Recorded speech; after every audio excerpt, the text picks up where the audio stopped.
Hello everyone, welcome to ಸಂಕಲ್ಪ learning solutions. ಸಂಕಲ್ಪ learning ಸೊಲ್ಯೂಷನ್ಸ್ಗೆ ಸ್ವಾಗತ. ನಿನ್ನೆ ನಾವು ಯಾವ ಪಾಠ ಮಾಡ್ತಾ ಇದ್ವಿ ಮಕ್ಕಳೇ? ನಿನ್ನೆ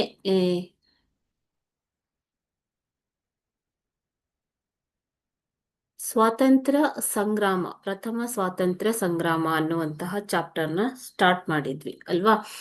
ಇದರಲ್ಲಿ ನಿಮ್ಗೆ 2 ಕ್ವಶನ್ ನಾವು ನಿನ್ನೆ ಕಂಪ್ಲೀಟ್ ಮಾಡಿದೀವಿ. 1857ರ ಪ್ರಥಮ ಸ್ವಾತಂತ್ರ್ಯ ಸಂಗ್ರಾಮಕ್ಕೆ ಬೀಜಾಂಕುರವಾದ ಅಂತಂದ್ರೆ ತಕ್ಷಣದ ಕಾರಣ ಏನು ಅಂತ ಅನ್ಬಿಟ್ಟು, ಅದೇ ರೀತಿಯಾಗಿ 1857ರ ಪ್ರಥಮ ಸ್ವಾತಂತ್ರ್ಯ ಸಂಗ್ರಾಮಕ್ಕೆ ರಾಜಕೀಯ ಕಾರಣಗಳು ಯಾವುವು ಅನ್ನೋದನ್ನು ಕೂಡ ನಾವು ನೋಡಿದ್ವಿ. ಓಕೆನಾ? ಇದರಲ್ಲಿ ದತ್ತು ಮಕ್ಕಳಿಗೆ ಹಕ್ಕಿಲ್ಲ ಎನ್ನುವಂತಹ ನೀತಿ, ಬ್ರಿಟಿಷರು ತಂದಂತಹ ಕೆಲವೊಂದು ನೀತಿಗಳು, ಈ ನೀತಿಯಿಂದಾಗಿ ಸತಾರ, ಝಾನ್ಸಿ, ಉದಯಪುರ ಮೊದಲಾದ ಸಂಸ್ಥಾನಗಳು ಹೇಗೆ ಬ್ರಿಟಿಷರ ವಶವಾದವು, ನವಾಬರಿಗಿದ್ದ ರಾಜ ಪದವಿಗಳನ್ನ ಹೇಗೆ ಬ್ರಿಟಿಷರು ರದ್ದುಪಡಿಸಿದರು, ಅದೇ ರೀತಿ ಮೊಘಲ್ ಚಕ್ರವರ್ತಿ ಔಧನ ನವಾಬ ಮೊದಲಾದ ರಾಜರುಗಳನ್ನ ಇಂಗ್ಲಿಷರು ಪದಚ್ಯುತಗೊಳಿಸಿದರು ಅಧಿಕಾರದಿಂದ. ಈ ಎಲ್ಲ ಕಾರಣಗಳಿಂದಾಗಿ ಅನೇಕ ಲಕ್ಷಾಂತರ ಸೈನಿಕರು ನಿರುದ್ಯೋಗಿಗಳಾಗ್ತಾರೆ. ಈ ತರ ನಿರುದ್ಯೋಗಿಗಳಾಗಿದ್ದರಿಂದ ಇದು ರಾಜಕೀಯವಾಗಿ ದಂಗೆಗೆ ಒಂದು ಪ್ರೇರೇಪಣೆಯನ್ನ ನೀಡಿತು. ಇದು ರಾಜಕೀಯ ಕಾರಣ. ಓಕೆನಾ? ನೆಕ್ಸ್ಟ್ ಬಂದ್ಬಿಟ್ಟು ಇವಾಗ ನಾವು 3ನೇ ಪ್ರಶ್ನೆನ ನೋಡ್ತಾ ಇದೀವಿ. 3ನೇ ಪ್ರಶ್ನೆ ಏನು ಅಂತಂದ್ರೆ, 1857ರ ಪ್ರಥಮ ಸ್ವಾತಂತ್ರ್ಯ ಸಂಗ್ರಾಮಕ್ಕೆ ಆರ್ಥಿಕ ಕಾರಣಗಳು ಯಾವುವು? ಇಲ್ಲಿ ತಕ್ಷಣದ ಕಾರಣ ಅಂತಂದ್ರೆ ಮಕ್ಕಳೇ, ನಿಮ್ಗೆ ಬಂದೂಕಿಗೆ ತುಪಾಕಿಗಳಿಗೆ ಒಂದು ಕೊಬ್ಬುಗಳನ್ನ ಸವರಿದ್ದು ಅದು ಒಂದು ದಂಗೆಯ ಸ್ಫೋಟಕ್ಕೆ ಕಾರಣ ಆಯ್ತು ಅನ್ನೋದನ್ನ ನೀವು ನೋಡಿದ್ದೀರ ಅಲ್ವಾ? ಇವಿಷ್ಟೇ ಅಲ್ಲ, ಈ 1857ರ ದಂಗೆಗೆ ಬೇರೆ ಬೇರೆ ಕಾರಣಗಳಿವೆ. ರಾಜಕೀಯ ಕಾರಣ, ಆರ್ಥಿಕ ಕಾರಣ, ಸೈನಿಕ ಕಾರಣ, ಈ ರೀತಿ ಇವೆಲ್ಲ ಪ್ರಶ್ನೆಗಳನ್ನ, ಇದು ಮಹತ್ವದಾಗಿದೆ ಮಕ್ಕಳೇ, ನಿಮ್ಗೆ ಕ್ವಶನ್ ಪೇಪರ್ ಅಲ್ಲಿ ಕೇಳ್ತಾರೆ. ಓಕೆನಾ? ಇವಾಗ ಆರ್ಥಿಕ ಕಾರಣಗಳು ಏನೇನು ಅನ್ನೋದನ್ನ ನೋಡೋಣ. ಮೊದಲನೇದಾಗಿ ಆರ್ಥಿಕ ಅಂತಂದಾಗ ಮಕ್ಕಳೇ, ಇಕನಾಮಿಕಲ್, ಆರ್ಥಿಕ ವಿಷಯಗಳು ಇನ್ವಾಲ್ವ್ ಆಗುವಂತವು ಅಲ್ವಾ?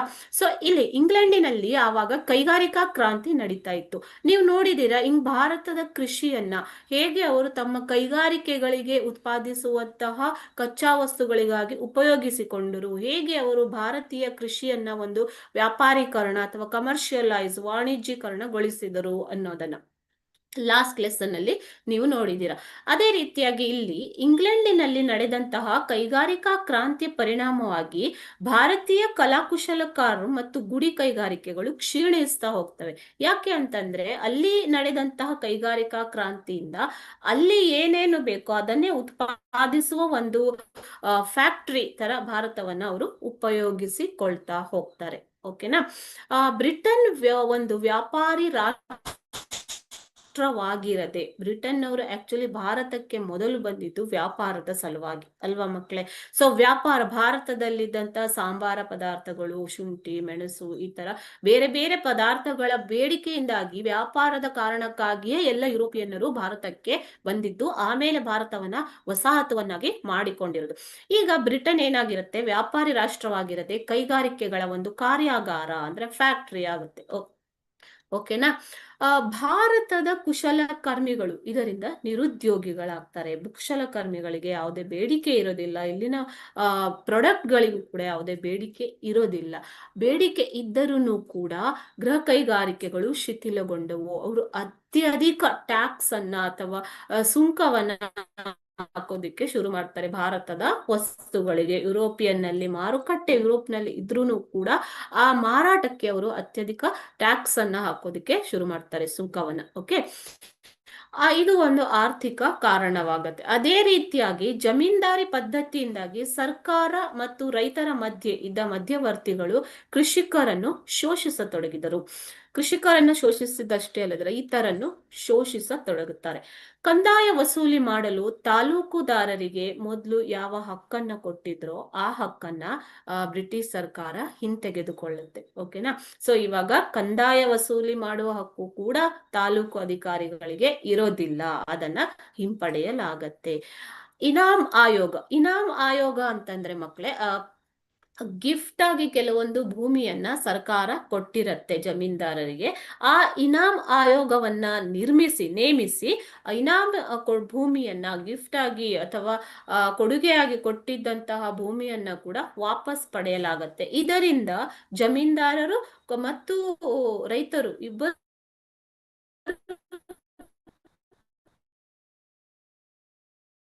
ಕೂಡ ಭೂಮಿಯನ್ನ ಕಳೆದುಕೊಳ್ಳಬೇಕಾಗತ್ತೆ, ಸಂಕಷ್ಟಕ್ಕೆ ಒಳಗಾಗ್ತಾರೆ. ಸೊ ರೈತರಿಗೆ ಇದರಿಂದ ಅವಮಾನ ಆಗತ್ತೆ ಮತ್ತು ಅವರು ಆರ್ಥಿಕವಾಗಿ ಸಂಕಷ್ಟಕ್ಕೆ ಕೂಡ ಅನುಭವಿಸ್ತಾರೆ. ಸೊ ಇವೆಲ್ಲವೂ ರೈತರು ಬಂಡಾಯವೇಳಲು ಕಾರಣವಾಗತ್ತೆ. ಇದೇ ಒಂದು ಆರ್ಥಿಕ ಕಾರಣ. 1857ರ ಕ್ರಾಂತಿಗೆ ಇದ್ದಂತಹ ಆರ್ಥಿಕ ಕಾರಣ. 1857ರ ಪ್ರಥಮ ಸ್ವಾತಂತ್ರ್ಯ ಸಂಗ್ರಾಮಕ್ಕೆ. ಓಕೆನಾ?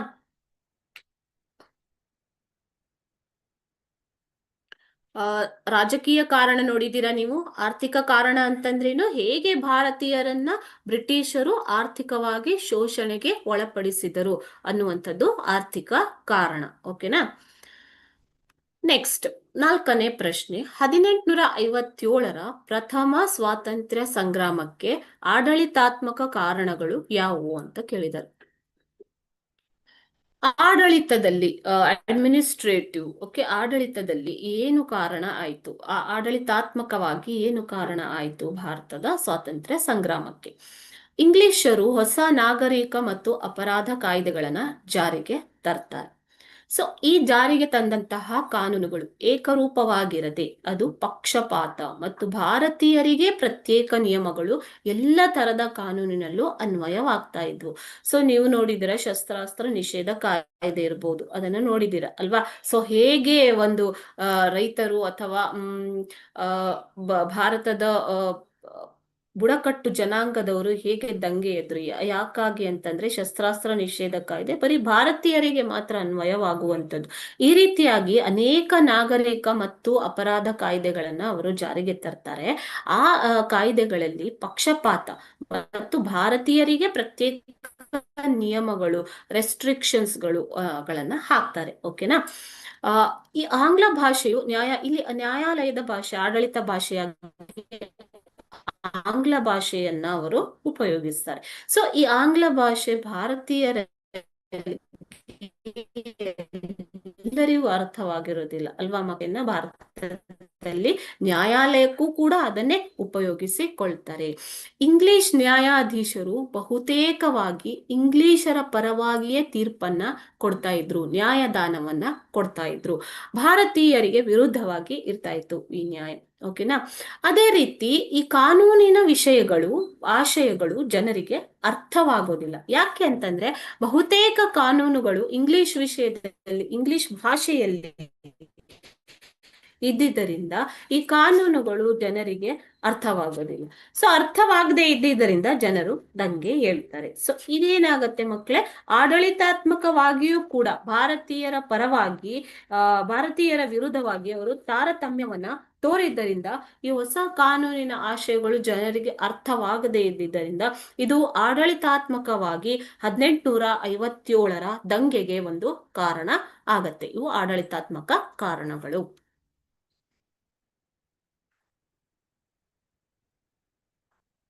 5ನೇ ಪ್ರಶ್ನೆ.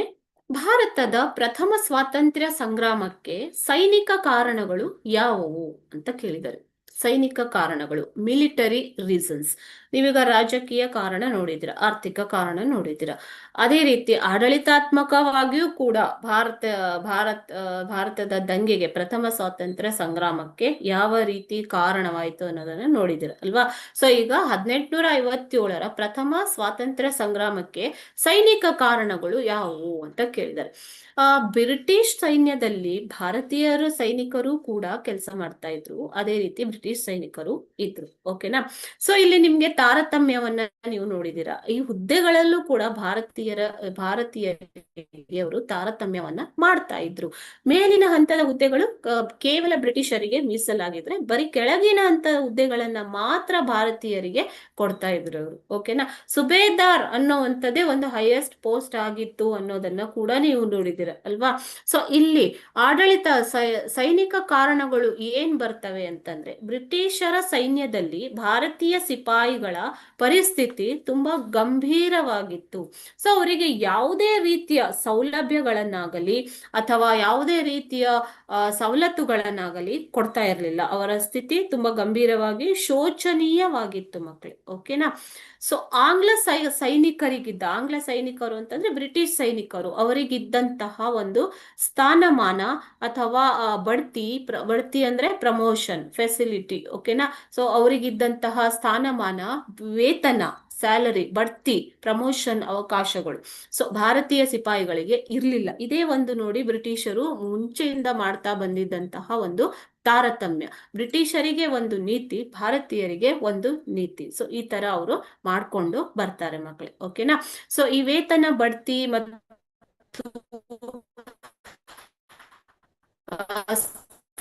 ಸ್ಥಾನಮಾನಗಳಲ್ಲೂ ಕೂಡ ಭಾರತೀಯ ಸೈನಿಕರನ್ನ ಸಾಗರೋತ್ತರ ಸೇವೆಗೆ ಒತ್ತಾಯಿಸಿತ್ತು. ಸಾಗರೋತ್ತರ ಅಂತಂದ್ರೆ ಮಕ್ಕಳೇ ವಿದೇಶಗಳಲ್ಲಿ ಕೂಡ ಸಮುದ್ರವನ್ನ ದಾಟಿ ಕೆಲಸ ಮಾಡುವಂಥದ್ದು, ಸಮುದ್ರ ದಾಟಿ ವಿದೇಶಕ್ಕೆ ಹೋಗಿ ಕೆಲಸ ಮಾಡುವಂಥದ್ದು. ಸೊ ಇದು ಯಾಕೆ ಕಾರಣ ಆಯ್ತು ಅಂತ ನಿಮ್ಗೆ ಅನ್ನಿಸ್ಬಹುದು. ಆದ್ರೆ ಭಾರತೀಯ ಪರಂಪರೆಯ ಪ್ರಕಾರ ಹಿಂದಿನ ಕಾಲದಲ್ಲಿ ಸಾಗರೋಲ್ಲಂಘನ ಮಾಡುವುದು ಅಂತಂದ್ರೆ ಧಾರ್ಮಿಕವಾಗಿ ಕೆಲವೊಬ್ಬರಿಗೆ ಅದು ಸಹಿಸ್ತಾ ಇರ್ಲಿಲ್ಲ. ಓಕೆನಾ.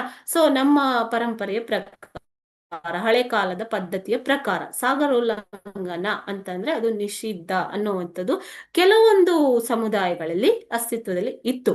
ಆದರೆ ಈ ಭಾರತೀಯ ಸೈನಿಕರನ್ನ ಬ್ರಿಟಿಷರು ಸಾಗರೋತ್ತರ ಸೇವೆಗೆ ಒತ್ತಾಯ ಮಾಡ್ತಾರೆ. ಸೊ ಇದು ಧಾರ್ಮಿಕವಾಗಿ ಅವರನ್ನ ಪ್ರಚೋದನೆಗೊಳಿಸತ್ತೆ. ಈ ಮೂರು ಭಾರತ ಸ್ವಾತಂತ್ರ್ಯ ಸಂಗ್ರಾಮಕ್ಕೆ ಸೈನಿಕ ಕಾರಣಗಳಾಗಿ ಮಾರ್ಪಡುತ್ತವೆ. ಸೈನಿಕರು ಬ್ರಿಟಿಷರ ವಿರುದ್ಧ ಸೈನಿಕರು ಕೂಡ ಸಿಡಿದೇಳುವಂತೆ ಆಗತ್ತೆ. ಸೊ ಆಮೇಲೆ ನಿಮ್ಗೆ ಇದಕ್ಕೂ ಮೊದಲು ಗೊತ್ತೇ ಇದೆ, ತುಪಾಕಿಗಳಿಗೆ ಹೇಗೆ ಹಂದಿ ಮತ್ತು ದನದ ಕೊಬ್ಬನ್ನ ಸವರಿ ಭಾರತೀಯರ ಧಾರ್ಮಿಕ ಭಾವನೆಗಳಿಗೆ ಧಕ್ಕೆಯನ್ನು ಉಂಟು ಮಾಡಿದ್ರು, ಅದು ಹೇಗೆ ತಕ್ಷಣದ ಕಾರಣವಾಗಿ ಪರಿಣಮಿಸಿತು ಅನ್ನೋದನ್ನ ನೀವು ನೋಡಿದೀರ ಅಲ್ವಾ. ಸೊ ಈ ರೀತಿಯಾಗಿ ಮಿಲಿಟರಿ ರೀಸನ್ಸ್ ಅಂತಂದ್ರೆ ಮೂರು ಕಾರಣಗಳಿವೆ ಮಕ್ಕಳೇ. ಒಂದು, ಸೈನ್ಯದಲ್ಲಿರುವಂತಹ ಸಿಪಾಯಿಗಳ ಸ್ಥಿತಿ, ಸೈನಿಕರ ಸ್ಥಿತಿ ತುಂಬಾ ಶೋಚನೀಯವಾಗಿತ್ತು. ಆಂಗ್ಲ ಸೈನಿಕರಿಗಿದ್ದ ಸ್ಥಾನಮಾನ, ವೇತನ, ಬಡ್ತಿ ಅವಕಾಶಗಳು ಭಾರತೀಯ ಸಿಪಾಯಿಗಳಿಗೆ ಅವರು ಕೊಡ್ಲಿಲ್ಲ. ಅದೇ ರೀತಿ ಭಾರತೀಯ ಸೈನಿಕರನ್ನ ಸಾಗರೋತ್ತರ ಸೇವೆಗೆ ಒತ್ತಾಯಪಡಿಸಿತ್ತು ಕೂಡ, ಧಾರ್ಮಿಕವಾಗಿ ಅವರನ್ನ ಪ್ರಚೋದನೆಗೊಳಿಸಿತ್ತು. ಸೊ ಅವರ ಇಂಟೆನ್ಷನ್, ಉದ್ದೇಶವೇ ಏನಾಗಿತ್ತು, ತಾರತಮ್ಯವನ್ನ ಮಾಡುವಂಥದ್ದು. ಓಕೆ. ಸೊ ಇದು ಮಿಲಿಟರಿ ಅಥವಾ ಸೈನಿಕ ಕಾರಣ, 1857ರ ದಂಗೆಗೆ ಸೈನಿಕ ಕಾರಣ.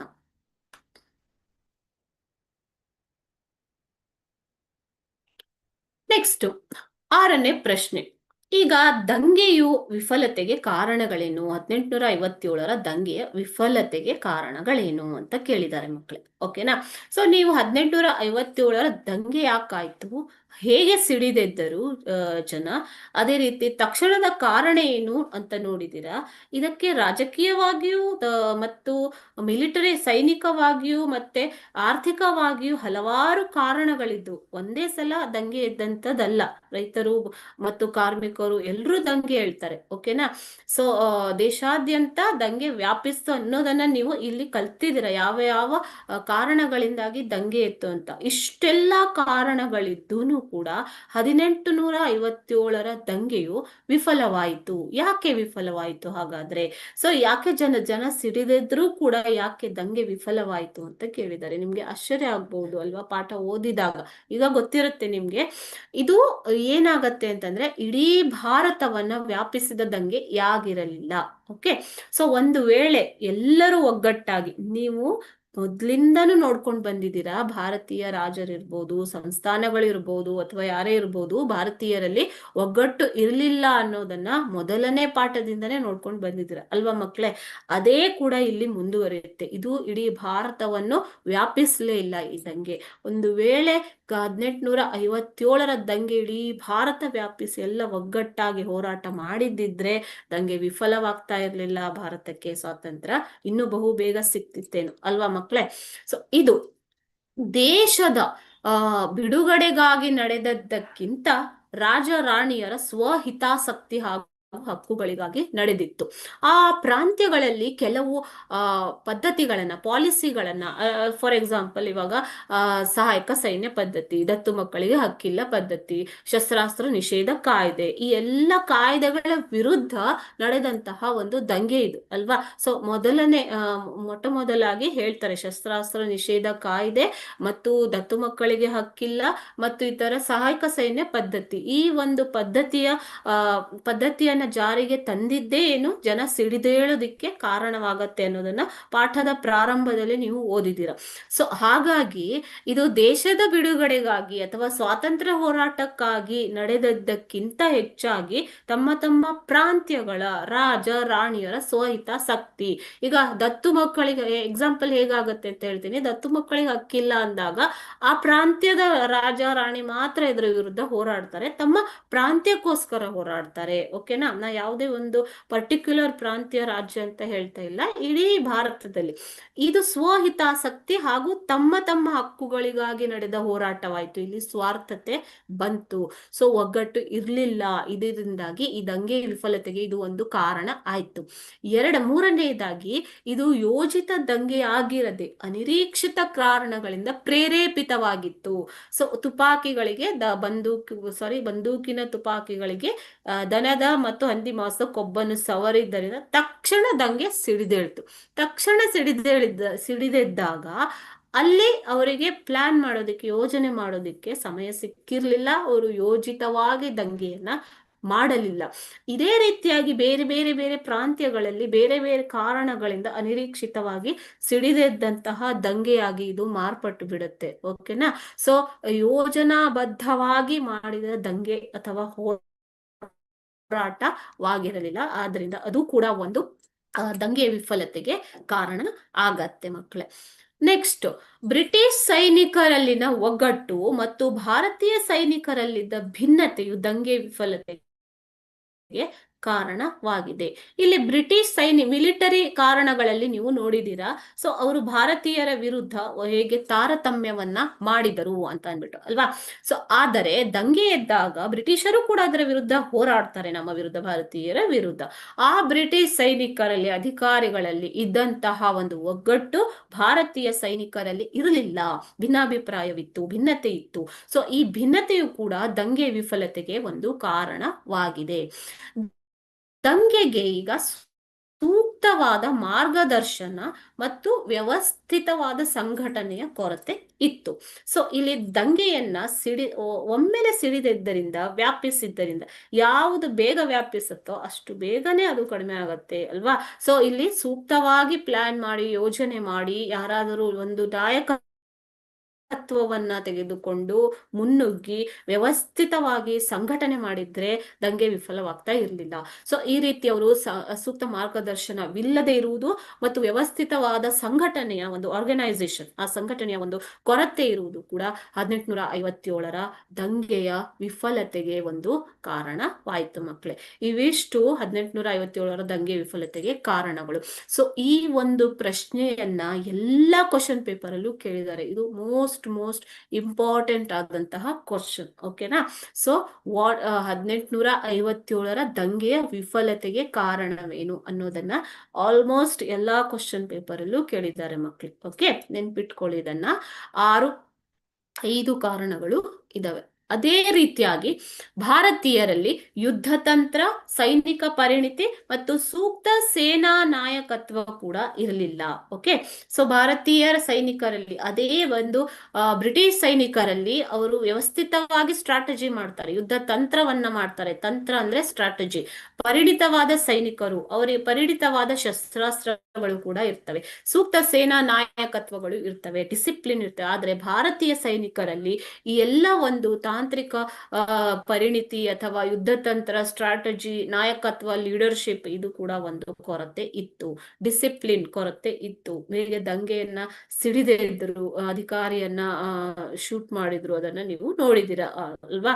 ಸೊ ಈ ರೀತಿಯಾಗಿ ಡಿಸಿಪ್ಲಿನ್ ಗಳ ಕೊರತೆ, ಶಿಸ್ತಿನ ಕೊರತೆ ಕೂಡ ಭಾರತೀಯ ಸೈನಿಕರಲ್ಲಿ ಇತ್ತು. ಈ ಹೋರಾಟಗಾರರಲ್ಲಿ ಒಂದು ನಿಶ್ಚಿತವಾದ ಗುರಿ ಇರಲಿಲ್ಲ.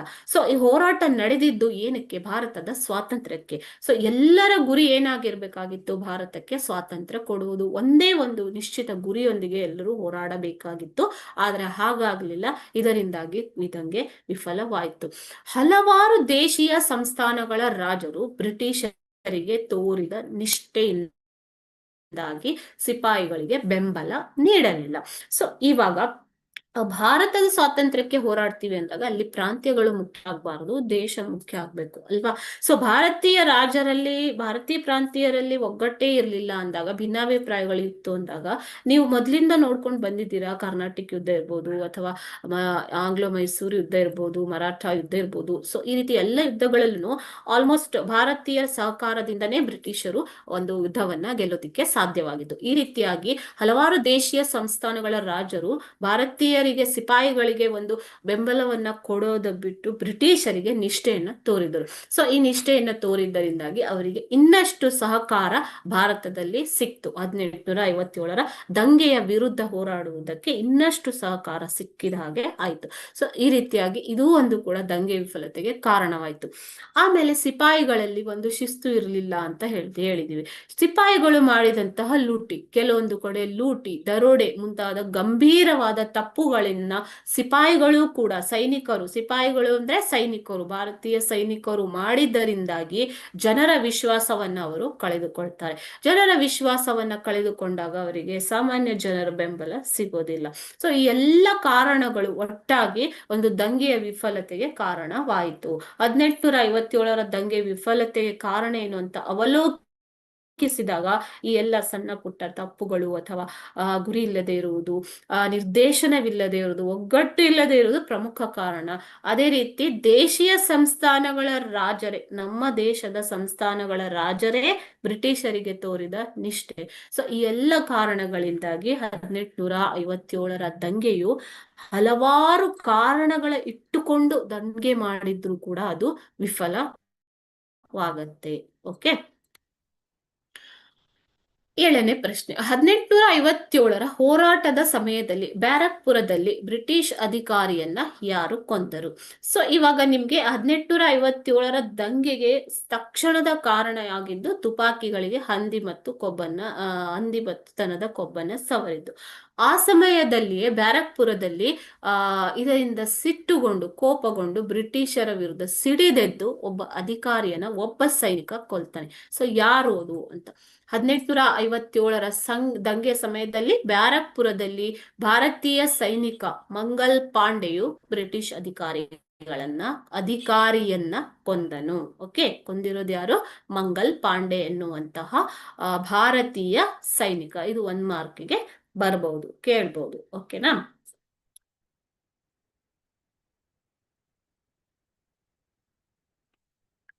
ಈಗ 8ನೇ ಪ್ರಶ್ನೆ. ದಂಗೆಯ ಕಾರಣಗಳನ್ನ ಕಲ್ತ್ಕೊಂಡಿದ್ದೀರಾ ಮಕ್ಕಳೇ? ದಂಗೆಯ ಒಂದು ವಿಫಲವಾಯಿತು ಅನ್ನೋದನ್ನ ಓದಿದ್ದೀರ ಅಲ್ವಾ? ಸೊ ಇಷ್ಟೆಲ್ಲ ಕಾರಣಗಳಿದ್ದು ದಂಗೆ ವಿಫಲವಾಯಿತು. ವಿಫಲವಾದರೂ ಈ 1857 ಪ್ರಥಮ ಸ್ವಾತಂತ್ರ್ಯ ಸಂಗ್ರಾಮ ಅಂತ ನಾವು ಈ ದಂಗೆಯನ್ನ ಯಾಕೆ ಕರಿತೀವಿ? ಯಾಕೆ ಅಂತಂದ್ರೆ ಇದು ಸ್ವಾತಂತ್ರ್ಯ ಹೋರಾಟಕ್ಕೆ ಒಂದು ಮುನ್ನುಡಿ ಇಟ್ಟಂತಹ ದಂಗೆ. ಹಾಗಾದ್ರೆ ಈ ದಂಗೆಯಿಂದ ವಿಫಲತೆ ಆದರೂ ಕೂಡ ಕೆಲವೊಂದು ಪರಿಣಾಮಗಳನ್ನ ಭಾರತದಲ್ಲಿ ಬೀರಿತು. ಅದೇ ರೀತಿಯಾಗಿ ಬ್ರಿಟಿಷರ ಮೇಲೂ ಹಲವಾರು ಪರಿಣಾಮಗಳನ್ನ ಇದು ಉಂಟು ಮಾಡಿತು. ಆ ಪರಿಣಾಮಗಳು ಯಾವುವು ಅಂತ ಕೇಳಿದ್ದಾರೆ ಮಕ್ಕಳಿಗೆ. ಓಕೆನಾ?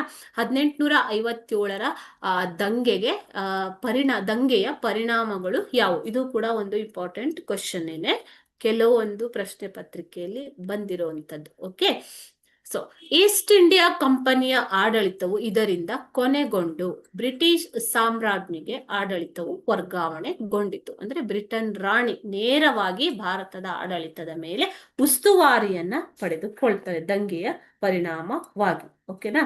ಸೊ ಅದೇ ರೀತಿ ಈಸ್ಟ್ ಇಂಡಿಯಾ ಕಂಪನಿ ಭಾರತದಲ್ಲಿ ನಡೆಯುತ್ತಿದ್ದ ವ್ಯವಹಾರಗಳನ್ನ ಅವರು ಸಂಪೂರ್ಣವಾಗಿ ಬಂದ್ ಮಾಡ್ತಾರೆ, ಕ್ಲೋಸ್ ಮಾಡ್ತಾರೆ, ಕೊನೆಗೊಳಿಸ್ತಾರೆ. ಭಾರತದ ವ್ಯವಹಾರವನ್ನು ಬ್ರಿಟಿಷ್ ಪಾರ್ಲಿಮೆಂಟಿನ ಭಾರತೀಯ ವ್ಯವಹಾರಗಳ ಕಾರ್ಯದರ್ಶಿಗೆ ಒಪ್ಪಿಸಲಾಯಿತು. ಬ್ರಿಟಿಷ್ ಪಾರ್ಲಿಮೆಂಟಿನಲ್ಲಿ, ಸಂಸತ್ತಿನಲ್ಲಿ ಇದ್ದಂತಹ ಭಾರತೀಯ ವ್ಯವಹಾರಗಳ ಕಾರ್ಯದರ್ಶಿಗೆ ಭಾರತದ ಎಲ್ಲ ವ್ಯವಹಾರವನ್ನ ಒಪ್ಪಿಸಲಾಯಿತು. ಇದು ದಂಗೆಯ ಒಂದು ಪರಿಣಾಮದಿಂದಾಗಿ ಆಗಿರುವಂತದ್ದು. ಈಸ್ಟ್ ಇಂಡಿಯಾ ಕಂಪನಿಯ ಆಡಳಿತ ಇಲ್ಲಿಗೆ ಕೊನೆಗೊಳ್ಳುತ್ತೆ. ಅದೇ ರೀತಿಯಾಗಿ 1858ರಲ್ಲಿ ಬ್ರಿಟನ್ ರಾಣಿಯು ಒಂದು ಘೋಷಣೆಯನ್ನ ಹೊರಡಿಸ್ತಾರೆ. ಏನದು ಘೋಷಣೆ? ಈ ಘೋಷಣೆಯನ್ನ ಮಹಾಸನ್ನದು, ಮ್ಯಾಗ್ನಾ ಕಾರ್ಟಾ ಅಂತ ಕರಿತೀವಿ ಮಕ್ಳೇ. ಓಕೆನಾ? ಮಹಾಸನ್ನದು ಅಂತ ಕರಿತೀವಿ. 1858ರಲ್ಲಿ ಬ್ರಿಟನ್ ರಾಣಿಯು ಹೊರಡಿಸಿದಂತಹ ಘೋಷಣೆ. ಅವರು ದಂಗೆಯನ್ನ ನೋಡಿಬಿಟ್ಟು, ಭಾರತದಲ್ಲಿ ವ್ಯಾಪಿಸಿದಂತಹ ದಂಗೆಯನ್ನ ನೋಡಿ ಆತಂಕಗೊಂಡಂತಹ ಬ್ರಿಟಿಷ್ ಸರ್ಕಾರವು ಈ ಒಂದು ಕ್ರಮವನ್ನ ಕೈಗೊಳ್ಳುತ್ತೆ ಮಕ್ಕಳೇ. ಓಕೆ, ಸೊ 1858ರಲ್ಲಿ ಭಾರತದ ಆಡಳಿತ ಉಸ್ತುವಾರಿಯನ್ನು ತೆಗೆದುಕೊಂಡಂತಹ ರಾಣಿಯು ಒಂದು ಘೋಷಣೆಯನ್ನ ಹೊರಡಿಸ್ತಾರೆ. ಈ ಘೋಷಣೆಯ ಪ್ರಕಾರ ಕಂಪನಿಯು ದೇಶಿ ರಾಜರೊಂದಿಗೆ ಮಾಡಿಕೊಂಡಿದ್ದ ಒಪ್ಪಂದಗಳನ್ನ ಅಂಗೀಕರಿಸಲಾಯಿತು. ಅಂದ್ರೆ ಯುದ್ಧ ವಿರಾಮ ಒಪ್ಪಂದಗಳು. ಅದೇ ರೀತಿ ಬೇರೆ ಬೇರೆ ಒಪ್ಪಂದಗಳನ್ನ ನೀವು ನೋಡಿದಿರ. 3 ಆಂಗ್ಲೋ ಮೈಸೂರು ಯುದ್ಧದಲ್ಲಿ 3 ಒಪ್ಪಂದ ಅಲ್ವಾ? 4ನೇ ಆಂಗ್ಲೋ ಮೈಸೂರು ಯುದ್ಧದಲ್ಲಿ ಯಾವುದೇ ಒಪ್ಪಂದ ಇಲ್ಲ, 3 ಯುದ್ಧದಲ್ಲಿ 3 ಒಪ್ಪಂದ. ಅದೇ ರೀತಿ ಬೇರೆ ಬೇರೆ ಒಪ್ಪಂದಗಳು, ಕರ್ನಾಟಿಕ್ ಯುದ್ಧಗಳಿರ್ಬೋದು, ಬೇರೆ ಬೇರೆ ರೀತಿಯ ಯುದ್ಧಗಳನ್ನ ಮಾಡಿದ್ದಾರೆ ಬ್ರಿಟಿಷರು. ಸೊ ಪ್ರಾಂತ್ಯಗಳ ಜೊತೆಗೆ ಅನೇಕ ಒಪ್ಪಂದಗಳನ್ನ ಮಾಡಿಕೊಂಡಿದ್ರು. ಆದ್ರೆ ಆ ಒಪ್ಪಂದಗಳನ್ನ ಅವರು ಪಾಲಿಸ್ತಾ ಇರಲಿಲ್ಲ, ಉಲ್ಲಂಘನೆಯನ್ನ ಮಾಡ್ತಾ ಇದ್ರು ಅವಾಗ. ಈ ರೀತಿಯಾಗಿ ಈ ಒಂದು ದಂಗೆಯ ಪರಿಣಾಮವಾಗಿ ಎಲ್ಲ ದೇಶೀಯ ಸಂಸ್ಥಾನಗಳೊಂದಿಗೆ ಏನು ಒಪ್ಪಂದವನ್ನ ಮಾಡಿಕೊಂಡಿದ್ರು ಆ ಒಪ್ಪಂದವನ್ನ ಅಂಗೀಕರಿಸುವುದಾಗಿ ಘೋಷಣೆಯನ್ನ ಬ್ರಿಟನ್ ರಾಣಿ ಮಾಡ್ತಾರೆ.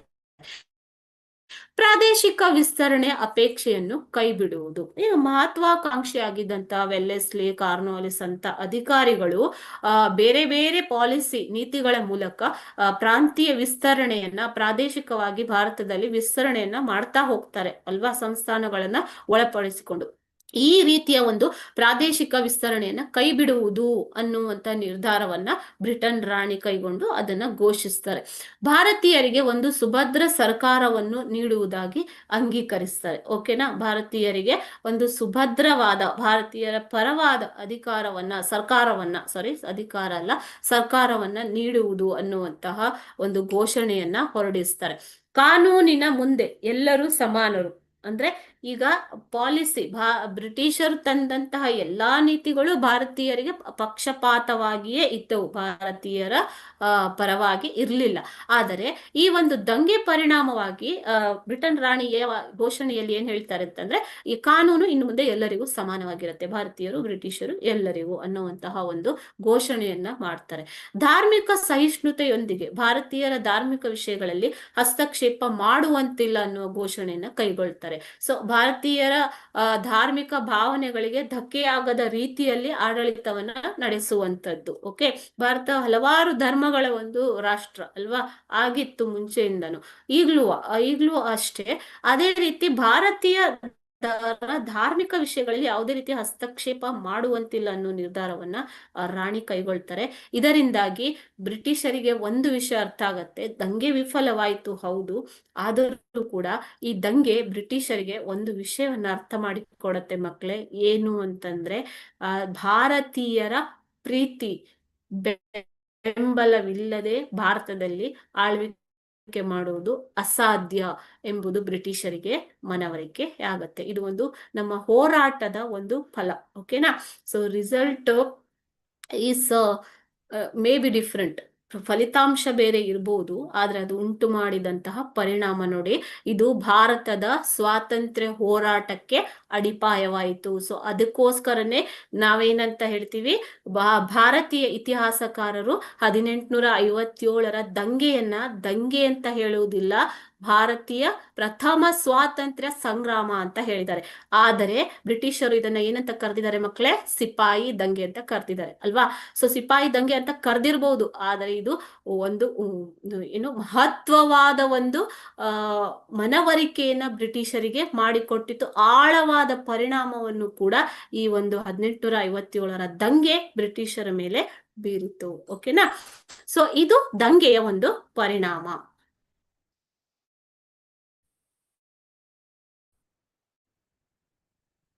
ಏನಾದ್ರೂ ಡೌಟ್ ಇದೆಯಾ? ಒಂದ್ second.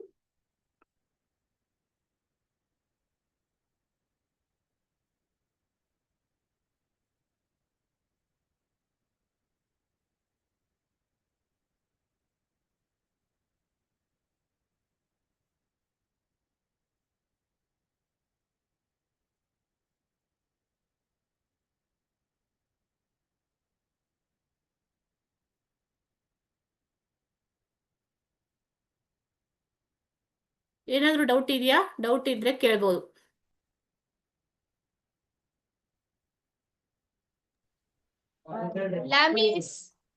Doubt ಇಲ್ಲಲ್ವಾ?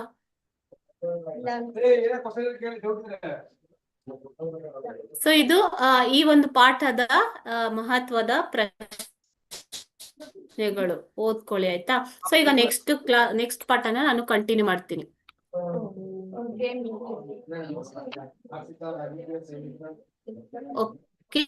Okay, we will continue the next unit.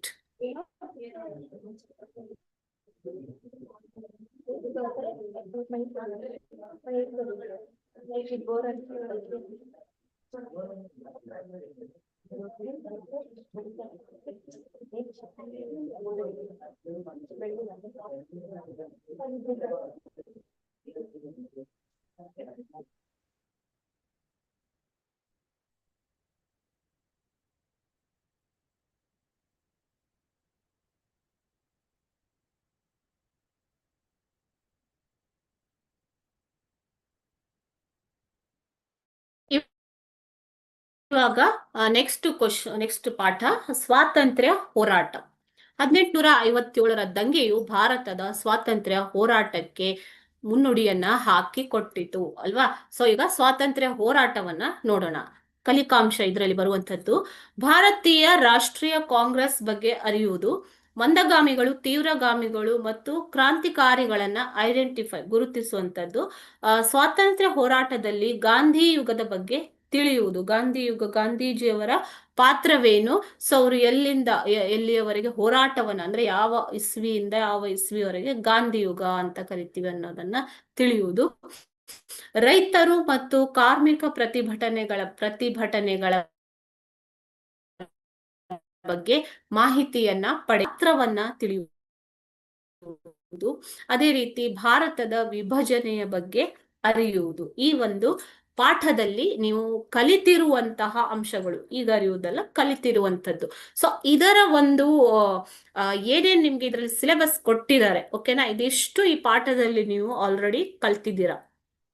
ಈ ಒಂದು ಕಲಿಕೆ ಆಧಾರದ ಮೇಲೆ ಯಾವ ಮಹತ್ವದ ಕ್ವಶನ್ಗಳಿವೆ ಅದನ್ನ ನಾವು ಈಗ ರಿವೈಸ್ ಮಾಡ್ತೀವಿ. ಇಂಪಾರ್ಟೆಂಟ್ ಕ್ವಶನ್ಸ್ ಯಾವ್ಯಾವ್ದಿದೆ ಅನ್ನೋದನ್ನ ರಿವೈಸ್ ಮಾಡೋದಷ್ಟೇ ನಮ್ಮ ಇದು ಕ್ಲಾಸ್ ಇದು, ಓಕೆನಾ?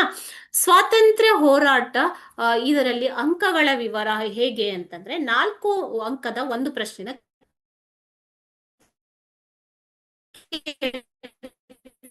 ಮಕ್ಕಳಲ್ಲಿ, ಓಕೆನಾ? ಒಟ್ಟು ಪ್ರಶ್ನೆ ಇರತ್ತೆ ನಿಮ್ಗೆ, 4 ಅಂಕಕ್ಕೆ ಇದನ್ನ ಕೇಳ್ತಾರೆ. ಮೊದಲನೇ ಪಾರು, ಮರಾಠ ಪತ್ರಿಕೆಯನ್ನು ಆರಂಭಿಸಿದವರು ಯಾರು? ಆಪ್ಷನ್ಸ್ ನೋಡೋಣ. Option A Jawaharlal Nehru, option B Ras Bihari Bose,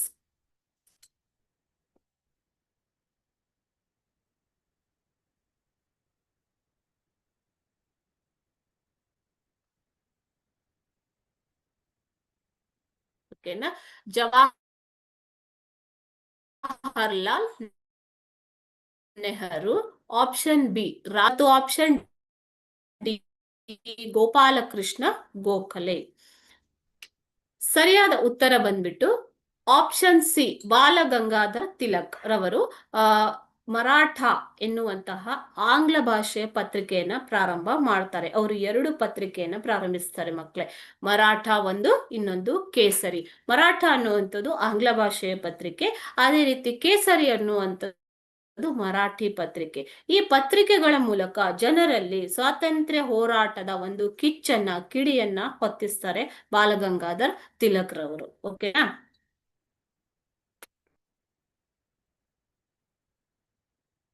ಎರಡನೇದಾಗಿ ಸಂಪತ್ತಿನ ಸೋರುವಿಕೆ ಸಿದ್ಧಾಂತವನ್ನ ಮಂಡಿಸಿದವರು ಯಾರು? ಇವರು ಮಂದಗಾಮಿಗಳಲ್ಲಿ ಒಬ್ಬರು, ಓಕೆ? ಆಪ್ಷನ್ಸ್ ನೋಡೋಣ. Option A Dadabhai Naoroji, option B Aurobindo Ghosh, option C Lala Lajpat Rai ಮತ್ತು ಆಪ್ಷನ್ ಡಿ ಸುಭಾಷ್ ಚಂದ್ರ ಬೋಸ್. ಸರಿಯಾದ ಉತ್ತರ ಬಂದ್ಬಿಟ್ಟು ಆಪ್ಷನ್ ಎ ದಾದಾಬಾಯಿ ನವರೋಜಿ. ದಾದಾಬಾಯಿ ನವರೋಜಿ ಅವರು ಮಂದಗಾಮಿ ಹೋರಾಟಗಾರರಲ್ಲಿ ಒಬ್ಬರು. ಸೊ ಇವರು ಸಂಪತ್ತಿನ ಸೋರುವಿಕೆ, ಡ್ರೈನೇಜ್ ಥಿಯರಿ ಅದನ್ನ ಘೋಷಿಸ್ತಾರೆ, ಓಕೆನಾ? ಸೊ ಸಂಪತ್ತಿನ ಸೋರುವಿಕೆ ಅಂತಂದ್ರೆ ಭಾರತದ ಮತ್ತು ಇಂಗ್ಲೆಂಡ್ ದೇಶಕ್ಕೆ ಸೋರಿ ಹೋಗ್ತಾ ಇರುವಂತದ್ದು, ಹರಿದು ಹೋಗುವಂಥದ್ದು, ಇದನ್ನೇ ಸಂಪತ್ತಿನ ಸೋರುವಿಕೆ. ಇವರು ಹೇಗೆ ಕಂಡುಕೊಳ್ತಾರೆ ಅಂತಂದ್ರೆ ಆ ಆಮದು ರಫ್ತಿಗಿಂತ ಹೆಚ್ಚಾಗಿರುತ್ತೆ. ಯಾವಾಗ ಆಮದು ರಫ್ತಿಗಿಂತ ಹೆಚ್ಚಾಗಿರುತ್ತೋ ಆಗ ಭಾರತದ ಸಂಪತ್ತು ಸೋರಿ ಹೋಗ್ತಾ ಇರುತ್ತೆ ವಿದೇಶಕ್ಕೆ. ಇಲ್ಲಿ ಇಂಗ್ಲೆಂಡ್, ಬ್ರಿಟನ್ನಿನವರು ಭಾರತದ ಸಂಪತ್ತನ್ನ ವಶಪಡಿಸಿಕೊಂಡಿರ್ತಾರೆ. ಈ ರೀತಿ ಇದನ್ನ ಜನರಿಗೆ ಮನವರಿಕೆಯನ್ನ ಮಾಡಿಕೊಟ್ರು, ಸಂಪತ್ತಿನ ಸೋರುವಿಕೆ ಸಿದ್ಧಾಂತದ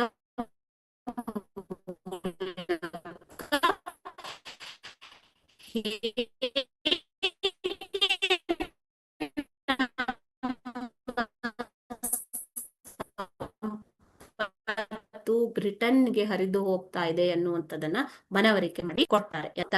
ವಿಭಜನೆಗೆ ಕಾರಣವೇನು? ಆಪ್ಷನ್ಸ್ ಕೊಟ್ಟಿದ್ದಾರೆ ಇಲ್ಲಿ. 1905ರ ಬಂಗಾಳದ ವಿಭಜನೆಗೆ ಕಾರಣ. ಆಪ್ಷನ್ ಎ, ಹಿಂದೂ ಮುಸಲ್ಮಾನರನ್ನು ಬೇರ್ಪಡಿಸುವುದು. ಆಪ್ಷನ್ ಬಿ, ಬ್ರಿಟಿಷರ ವಿರುದ್ಧ ಹೋರಾಟಗಳನ್ನು ದಮನಗೊಳಿಸುವುದು. ಆಪ್ಷನ್ ಸಿ, ಪಶ್ಚಿಮ ಬಂಗಾಳ ಭಾಗವನ್ನು ಅಭಿವೃದ್ಧಿಗೊಳಿಸುವುದು. ಮತ್ತು ಆಪ್ಷನ್ ಡಿ, ಜನರಿಗೆ ಮೂಲ ಸೌಕರ್ಯವನ್ನು ಒದಗಿಸುವುದು. ಬಂಗಾಳವನ್ನು 1905ರಲ್ಲಿ ಬ್ರಿಟಿಷರು ಪೂರ್ವ ಬಂಗಾಳ ಮತ್ತು ಪಶ್ಚಿಮ ಬಂಗಾಳ ಎಂದು ವಿಭಜನೆ ಮಾಡುವಂತಹ ನಿರ್ಣಯನ ಕೈಗೊಳ್ಳುತ್ತಾರೆ. ಅಲ್ಲಿ ಏನಾಗಿರುತ್ತೆ ಅಂದ್ರೆ ಪಶ್ಚಿಮ ಬಂಗಾಳವನ್ನು ಅಭಿವೃದ್ಧಿಗೊಳಿಸುವುದಂತೂ ಅವರ ಒಂದು ಆದ್ಯತೆ ಆಗಿರ್ಲಿಲ್ಲ. ಜನರಿಗೆ ಮೂಲ ಸೌಕರ್ಯ ಒದಗಿಸುವುದು ಬ್ರಿಟಿಷರ ಆದ್ಯತೆ ಆಗಿರ್ಲಿಲ್ಲ ಅಲ್ವಾ. ಸೊ ಅವರು ಹಿಂದೂ ಮುಸಲ್ಮಾನರನ್ನ ಬೇರ್ಪಡಿಸುವುದು ಹೌದು, ಪ್ರಾಂತೀಯ ಮತೀಯ ಆಧಾರದ ಮೇಲೆ ಭಾರತವನ್ನ ವಿಭಾಗಗೊಳಿಸುವುದು ಮತ್ತು ಡಿವೈಡ್ ಅಂಡ್ ರೂಲ್ ಪಾಲಿಸಿಯನ್ನ ಅವರು ಎಲ್ಲಾ ಒಂದು ಹಂತಗಳಲ್ಲಿಯೂ ಅನುಸರಿಸ್ತಾ ಬಂದಿರೋದು ನಿಜ. ಸೊ ಆದರೆ 1915ರ ಬಂಗಾಳ ವಿಭಜನೆಗೆ ಮುಖ್ಯವಾದ ಕಾರಣ ಏನಿತ್ತು ಅಂತಂದ್ರೆ ಬಂಗಾಳದಲ್ಲಿ ನಡೆಯುತ್ತಿದ್ದ ತೀವ್ರವಾದ ಹೋರಾಟ, ಬ್ರಿಟಿಷರ ವಿರುದ್ಧದ ಹೋರಾಟ. ಈ ಹೋರಾಟವನ್ನ ಮತೀಯ ಆಧಾರದ ಮೇಲೆ ವಿಭಜಿಸುವ ಮೂಲಕ ಇದನ್ನ ಬೇರ್ಪಡಿಸುವುದು, ದಮನಗೊಳಿಸುವುದು, ಹೋರಾಟವನ್ನ ಹತ್ತಿಕ್ಕುವುದು ಒಂದು ಮುಖ್ಯ ಉದ್ದೇಶವಾಗಿತ್ತು. ಸೊ ಆಪ್ಷನ್ ಬಿ, ಬ್ರಿಟಿಷರ ವಿರುದ್ಧ ಹೋರಾಟವನ್ನ ದಮನಗೊಳಿಸುವುದು ಸರಿಯಾದ ಉತ್ತರ. ಆಮೇಲೆ 1911ರಲ್ಲಿ ತೀವ್ರ ವಿರೋಧ ಬಂದ ಕಾರಣ ಈ ಒಂದು ಬಂಗಾಳದ ವಿಭಜನೆಯನ್ನ ಬ್ರಿಟಿಷ್ ಸರ್ಕಾರ ಹಿಂತೆಗೆದುಕೊಳ್ಳುತ್ತೆ. ಓಕೆ, 1911ರಲ್ಲಿ ಕಾಂಗ್ರೆಸ್ ಬಂಗಾಳದ ವಿಭಜನೆಗೆ ತೀವ್ರವಾದ ವಿರೋಧವನ್ನ ವ್ಯಕ್ತಪಡಿಸಿದ್ದರಿಂದ 1911ರಲ್ಲಿ ಈ ಒಂದು ಬಂಗಾಳದ ವಿಭಜನೆಯನ್ನ ಅವರು ಹಿಂತೆಗೆದುಕೊಳ್ತಾರೆ. ಗಾಂಧೀಜಿಯವರು ಚಂಪಾರಣ್ಯ ಚಳುವಳಿಯನ್ನ ಪ್ರಾರಂಭಿಸಿದ್ದು ಯಾಕೆ? ರೀಸನ್. ಆಪ್ಷನ್ ಎ, ನೀಲಿ ಬೆಳೆಗಾರರನ್ನು ಬೆಂಬಲಿಸಲು. ಆಪ್ಷನ್ ಬಿ, ಹತ್ತಿ ಬೆಳೆಗಾರರನ್ನು ಬೆಂಬಲಿಸಲು. ಆಪ್ಷನ್ ಸಿ, ಈಚಲು ಬೆಳೆಗಾರರನ್ನು ಬೆಂಬಲಿಸಲು. ಮತ್ತು ಆಪ್ಷನ್ ಡಿ, ಟೀ ಎಸ್ಟೇಟ್ ಕಾರ್ಮಿಕರನ್ನು ಬೆಂಬಲಿಸಲು. ಸರಿಯಾದ ಉತ್ತರ ಆಪ್ಷನ್ ಎ, ನೀಲಿ ಬೆಳೆಗಾರರನ್ನು ಬೆಂಬಲಿಸಲು. ಗಾಂಧೀಜಿಯವರು ರೈತರ ಪರವಾಗಿ ನಿಂತು ಹೋರಾಟವನ್ನ ಮಾಡಿದರು. ರೈತರಿಗೆ ಆಗ್ತಾ ಇರುವಂತಹ ಅನ್ಯಾಯದ ವಿರುದ್ಧ ಸಿಟ್ಟಿದ್ದರು. ಸೊ ರೈತರ ಪರವಾಗಿ ಇಲ್ಲಿ ಚಂಪಾರಣ್ಯ ಚಳುವಳಿಯನ್ನ ಯಾಕೆ ಮಾಡಿತು ಅಂತಂದ್ರೆ ನೀಲಿ ಬೆಳೆಗಾರರನ್ನ ಬೆಂಬಲಿಸುವುದಕ್ಕೋಸ್ಕರ ಗಾಂಧೀಜಿಯವರು ಚಂಪಾರಣ್ಯ ಚಳುವಳಿಯನ್ನ ಪ್ರಾರಂಭಿಸಿದರು. ಸೊ ಇಲ್ಲಿ ಮುಂದೆ ನೀವು ಸ್ವಾತಂತ್ರ್ಯ ಹೋರಾಟ ಹೇಗೆ ರೈತರು ಮತ್ತು ಕಾರ್ಮಿಕರು ಈ ಒಂದು ಸ್ವಾತಂತ್ರ್ಯ ಹೋರಾಟದಲ್ಲಿ ಭಾಗವಹಿಸಿದ್ರು, ಯಾವ ರೀತಿ ಕೊಡುಗೆಯನ್ನ ಕೊಟ್ಟರು ಅನ್ನೋದನ್ನು ಕೂಡ ನೀವು ಇಲ್ಲಿ ಮುಂದೆ ನೋಡ್ತೀರಾ. ಓಕೆನಾ?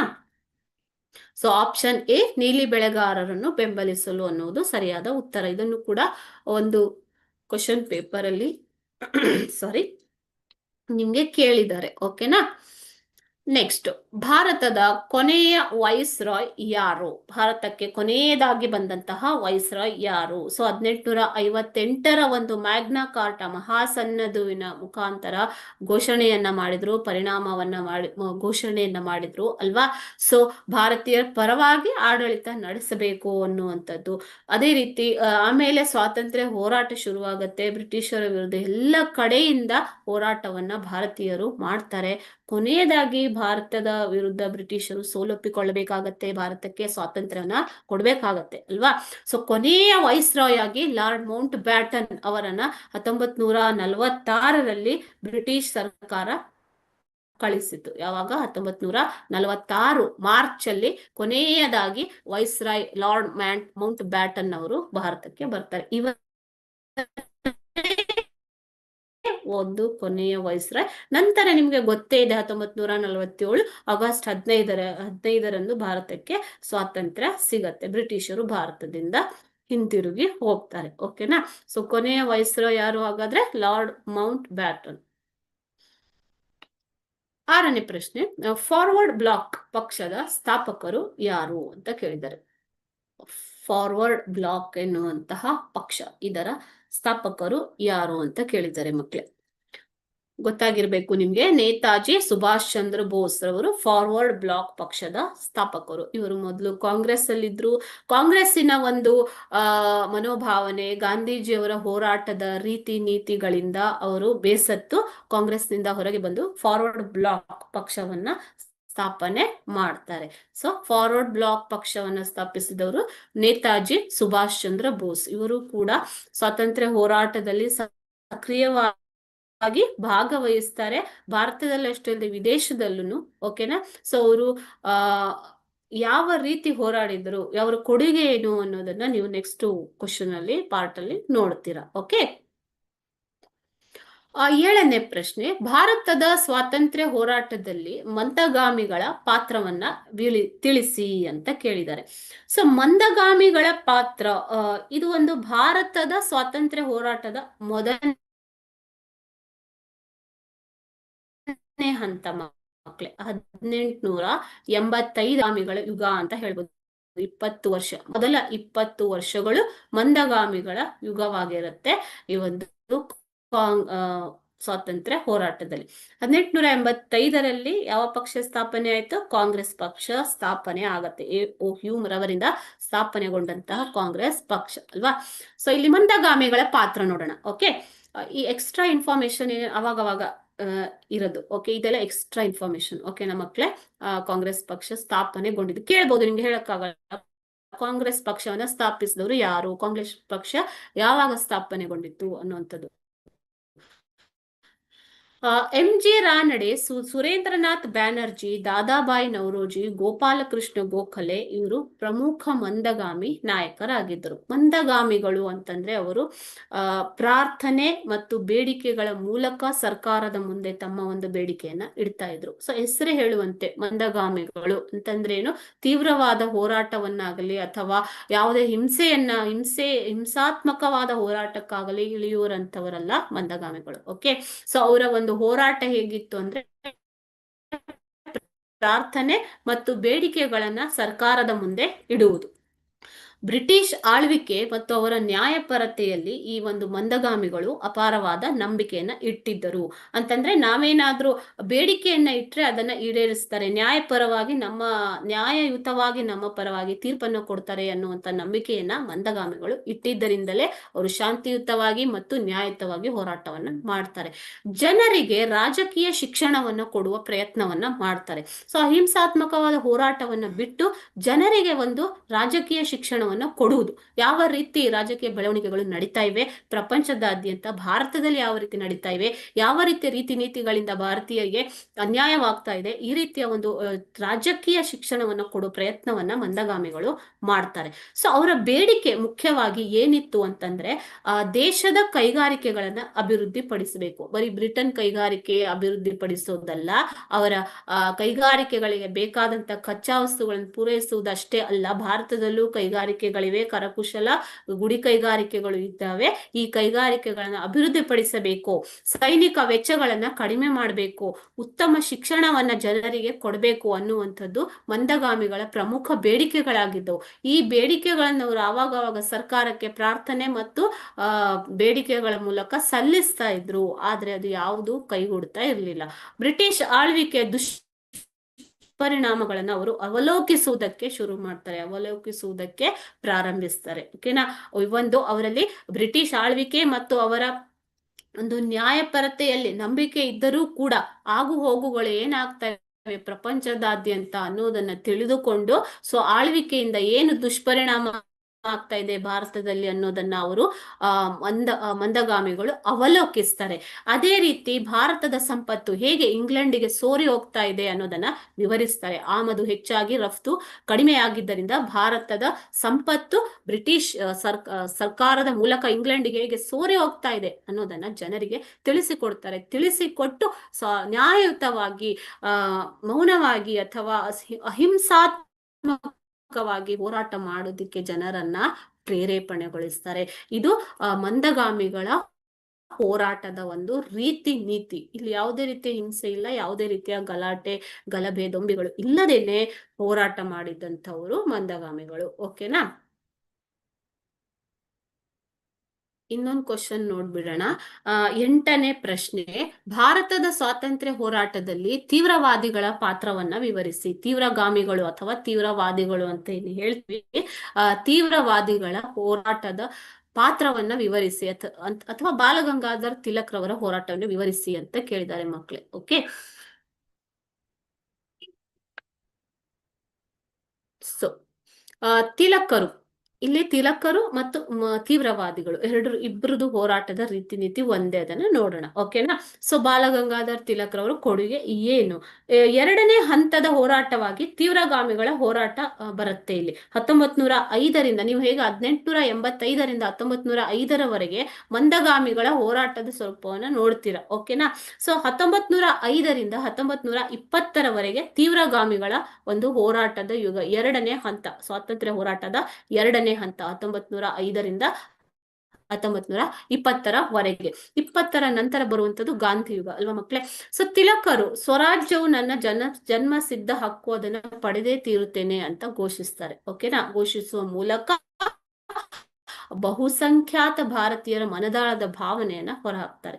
ಪೂರ್ಣ ಸ್ವರಾಜ್ಯವನ್ನ ಪಡೆಯುವುದು ತೀವ್ರವಾದಿಗಳ ಒಂದು ಗುರಿಯಾಗಿತ್ತು. ಇವರು ಸ್ವಾತಂತ್ರ್ಯ ಹೋರಾಟಕ್ಕೆ ಜನರನ್ನ ಸಂಘಟಿಸುವ ಪ್ರಯತ್ನವನ್ನ ಮಾಡ್ತಾರೆ. ತೀವ್ರಗಾಮಿಗಳು ಸ್ವಾತಂತ್ರ್ಯ ಹೋರಾಟಕ್ಕೆ ಜನಸಾಮಾನ್ಯರನ್ನು ಸಂಘಟಿಸುವ ಪ್ರಯತ್ನ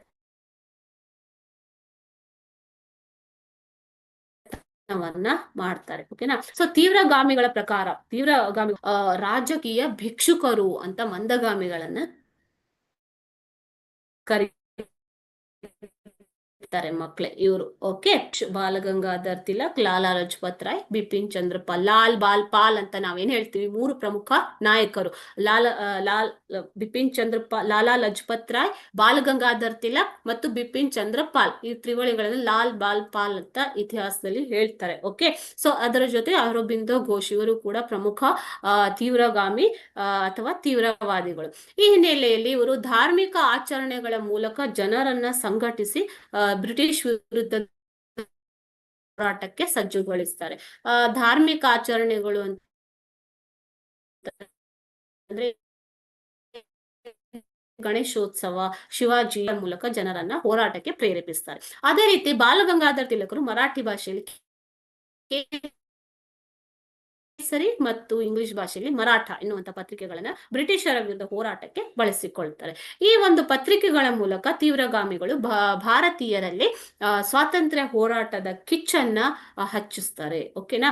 ಅವರ ಕ್ರಾಂತಿಕಾರಕ ಬರವಣಿಗೆಗಳು ಜನರನ್ನ ಕೆರಳಿಸ್ತವೆ. ಈ ಹಿನ್ನೆಲೆಯಲ್ಲಿ ಬ್ರಿಟಿಷ್ ಸರ್ಕಾರವು ತಿಲಕರನ್ನ ಬಂಧಿಸುತ್ತೆ.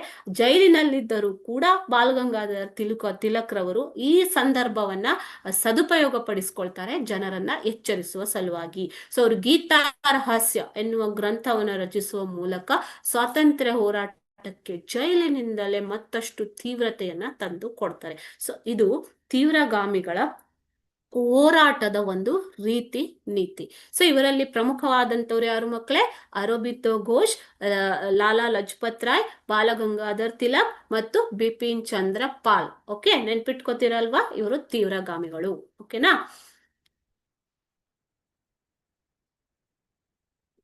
ಸೊ ಇಲ್ಲಿಗೆ ಇವತ್ತಿನ ಪಾಠನ ನಿಲ್ಸೋಣ. ಮುಂದಿನ ಕ್ಲಾಸಲ್ಲಿ ನಾವು ಈ ಸ್ವಾತಂತ್ರ್ಯ ಹೋರಾಟದಲ್ಲಿ ಇನ್ನೂ ಯಾವ ಪ್ರಶ್ನೆಗಳಿವೆ ಅನ್ನೋದನ್ನ ಕಂಟಿನ್ಯೂ ಮಾಡೋಣ. ಓಕೆನಾ?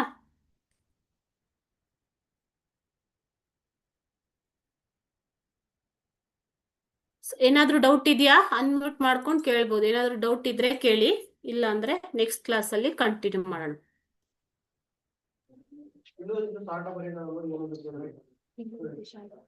ಮಿಸ್ ಇದನ್ನ ಚಿಕ್ಕದಾಗಿ ಬರೆಯಕ್ಕಾಗಲ್ವಾ ಶಾರ್ಟ್ ಆಗಿ? ಶಾರ್ಟ್ ಆಗಿ ಬರಿಬಹುದು. ಈಗ ನಾನು ಏನ್ ಹೇಳ್ತಾ ಇದ್ದೀನಿ ಅಂತಂದ್ರೆ ನಿಮ್ಗೆ ಎಲ್ಲ ಇನ್ಫಾರ್ಮೇಶನ್ ಸಿಗ್ಲಿ, ಬರೀ ಕ್ವಶನ್ ಆನ್ಸರ್ ಅಷ್ಟೇ ಮಾಡ್ತಾ ಇದೀವಲ್ವಾ ನಾವು. ಸೊ ಪಾಠನ ವಿವರವಾಗಿ ಓದ್ತಾ ಇಲ್ಲ ಅಲ್ವಾ. ಸೊ ಅದಕ್ಕೋಸ್ಕರ ನಾನು ಆದಷ್ಟು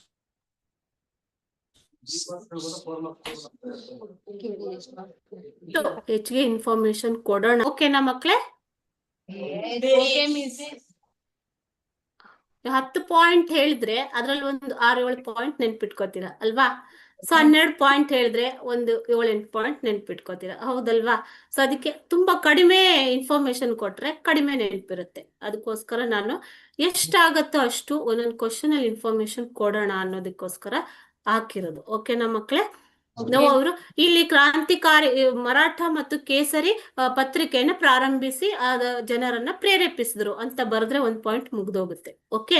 ಸೊ ಅದೇ ರೀತಿ ಧಾರ್ಮಿಕ ಆಚರಣೆಗಳ ಮೂಲಕ ಗಣೇಶ ಉತ್ಸವ, ಶಿವಾಜಿ, ದುರ್ಗ ಮುಂತಾದ ಧಾರ್ಮಿಕ ಆಚರಣೆಗಳ ಮೂಲಕ ಬ್ರಿಟಿಷರು ವಿರುದ್ಧ ಸಂಘಟಿಸಿದರು ಅಂದ್ರೆ ಅಲ್ಲಿಗೆ 1 ಪಾಯಿಂಟ್ ಆಗುತ್ತೆ. ಈ ರೀತಿ ನೀವು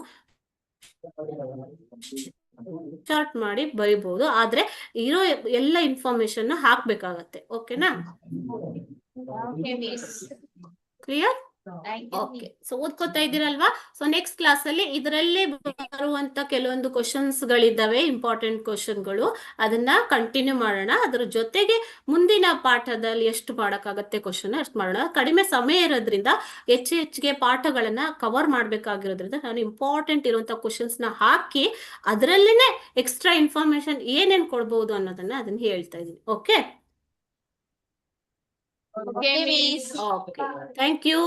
will meet in the next class. ಮುಂದಿನ ಕ್ಲಾಸ್ ಅಲ್ಲಿ ಸಿಗೋಣ. Okay, thank you.